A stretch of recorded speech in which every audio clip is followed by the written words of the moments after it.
Makanya nomor satu itu alat menjadi orang Islam itu bukan Quran, bukan syariat, bukan fikih, bukan kitab, bukan hadis. Alat utama akalmu, pikiranmu. Makanya nomor satu itu alat menjadi orang Islam itu bukan Quran, bukan syariat, bukan fikih, bukan kitab, bukan hadis. Alat utama akalmu, pikiranmu.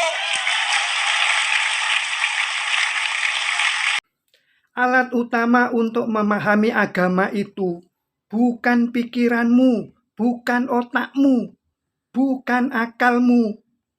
Alat utama dalam memahami agama itu adalah Al-Quran, hadis-hadis. Alat utama itu bukan akalmu, bukan otakmu, bukan pikiranmu. Alat utama memahami agama itu adalah Al-Quran. Alat utama untuk memahami agama itu adalah Al-Hadis. Saudaraku ma'asyiral muslimin rahimakumullah. Itu tadi tayangan Cak Nun ya. Dan tanggapan saya mengenai pemikiran Cak Nun ya. Bahwa memahami agama ini yang nomor satu itu otak, akal, dan pikiran kita. Untuk kondisi ini, untuk di perkara ini, saya perlu sampaikan bahwa tidak benar mengambil dalil itu dengan otak kita ya.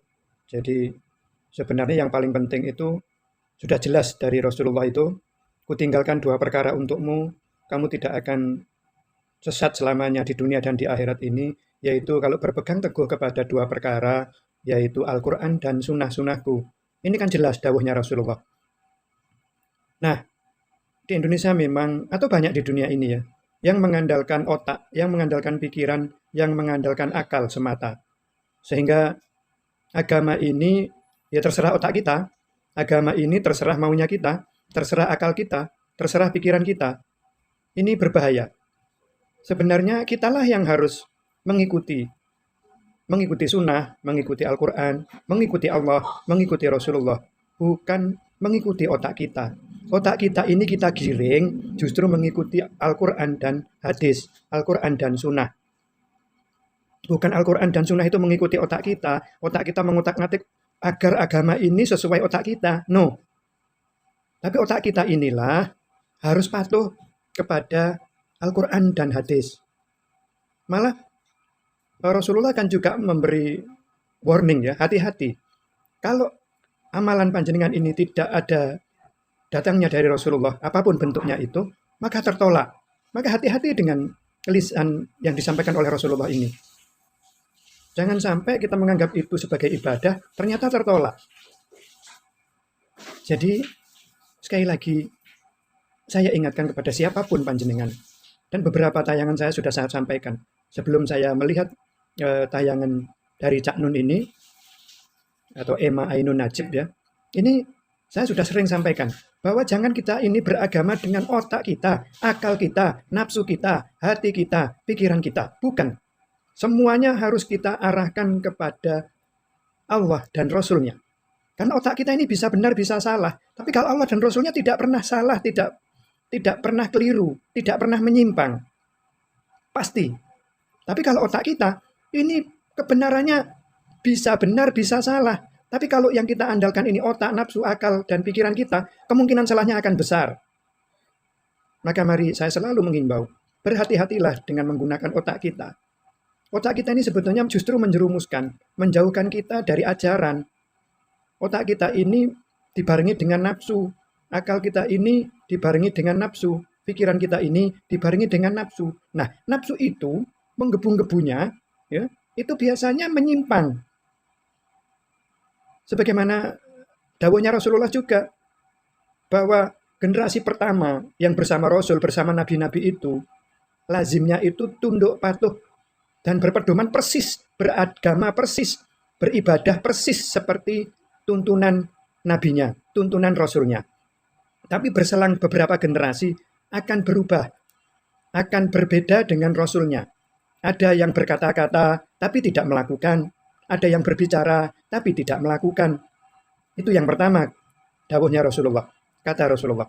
Yang kedua, berbuat, beribadah, melakukan amal-amal. Tapi beribadahnya, beramalnya berbeda dengan ajaran Rasulnya. Ini Rasulullah Muhammad SAW yang menyampaikan. Maka mari kita hati-hati dengan otak kita, hati-hati dengan akal kita, hati-hati dengan nafsu kita, hati-hati dengan hati kita. Itu bisa menjerumuskan kita menjauhi agama. Jadi sudah jelas ada dalilnya, itu biasanya dilanggar. Dan yang tidak ada dalilnya dilaksanakan.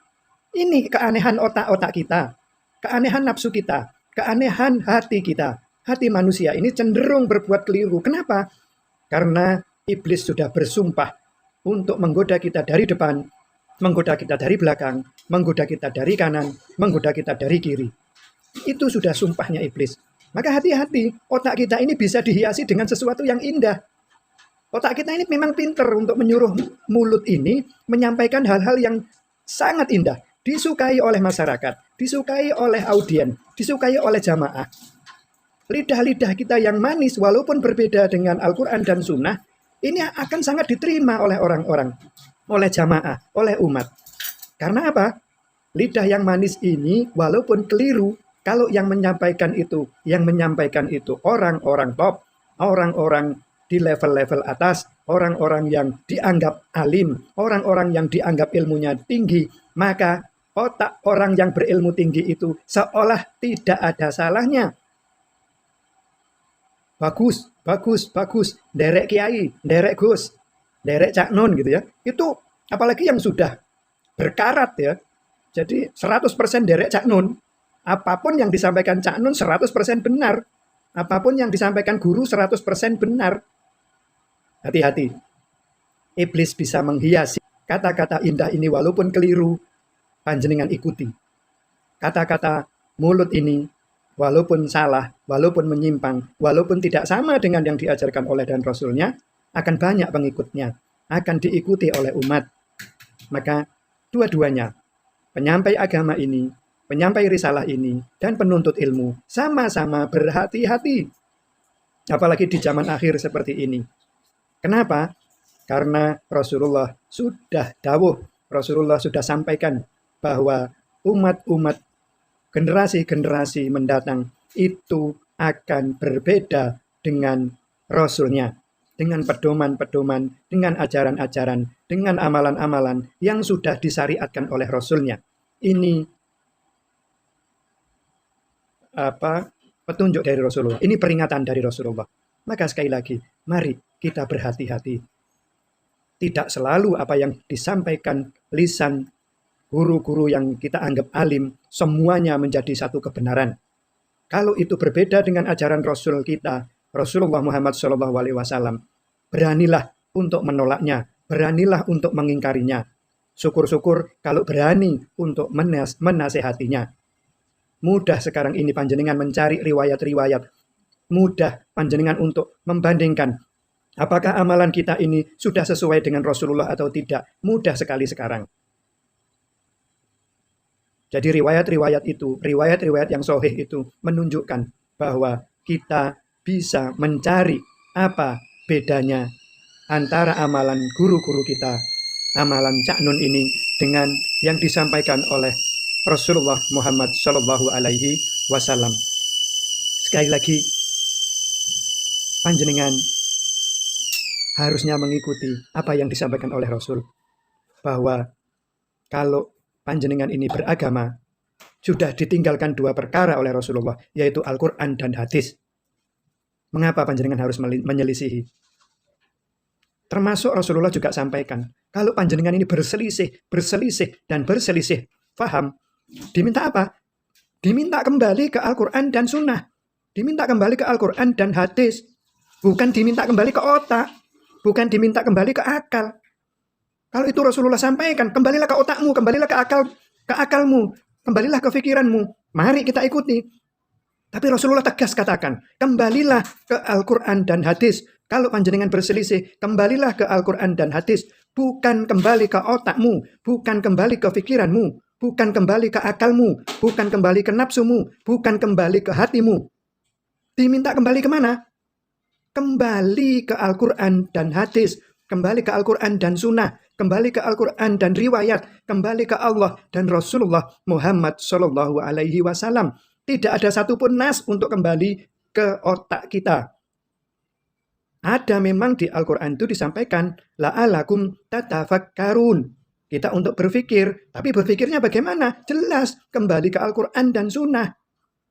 Bukan berpikir kita ini mengikuti apa yang benar katanya pikiran kita, mengikuti yang benar apa kata hati kita, mengikuti yang benar apa kata pikiran kita. Bukan.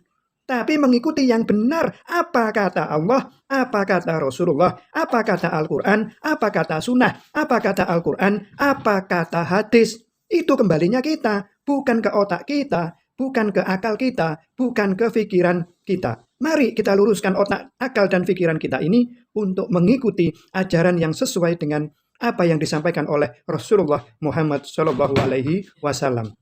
Demikian, semoga bermanfaat. Wallahu a'lam. Semoga kita dikumpulkan Allah kelak, panjenengan dan saya, di surganya Allah bersama Rasulullah Muhammad Shallallahu Alaihi Wasallam. Terima kasih. Wassalamualaikum warahmatullahi wabarakatuh.